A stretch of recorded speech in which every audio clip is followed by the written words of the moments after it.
अस्सलामुअलैकुम गाइस, कैसे हैं आप सब। उम्मीद है बिल्कुल ठीक ठाक होंगे। तो मैं जब सुबह उठी तो मुझे बताया गया कि सब लोग नाश्ता फरमा चुके हैं और मेरे लिए सालन नहीं बचा है, यानी कि मुझे अपने नाश्ते का इंतज़ाम खुद करना होगा।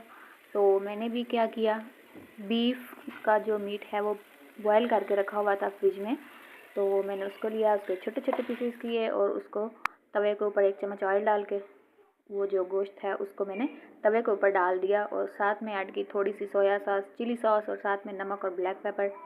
और उनके साथ अच्छे से उसको जब कुक किया तो ये वाला कुछ बन गया। और पहले इसको ठंडा किया, साथ में 2 रोटी के छोटे छोटे से पेड़े बनाए, उनमें से छोटी छोटी रोटियां बनाकर एक जो रोटी है उसको नीचे रखा और उसके ऊपर इस गोश्त को फैलाने के बाद मैंने क्या किया, थोड़ी सी मोज़रेला चीज़ भी उसके ऊपर ऐड कर दी, जिसके साथ के फ्लेवर बहुत ही मज़े का होने वाला है, यानी कि चीज़ पराठा बनने वाला है।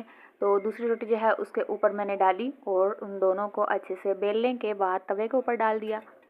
पहले वाला जो ऑयल था उसको आपने साफ़ कर लेना है, तब आपने तवे के ऊपर रोटी को डालना है। एक तरफ से कुक करने के बाद ऊपर आपने घी ऐड करना है और फिर उसकी साइड जो है उसको चेंज कर देना है। ये देखें, एक तरफ से कुक हो चुकी है ऑलमोस्ट, लेकिन फिर भी हम लोग एक बार इस तरफ भी पलटाएंगे ज़रूर। ये लीजिए, दोबारा से हमने पलटा दिया। देखें, अंदर से चीज़ भी नज़र आ रही है। बहुत ही मज़े का, बहुत ही यमी सा चीज़ पराठा हमारा रेडी है।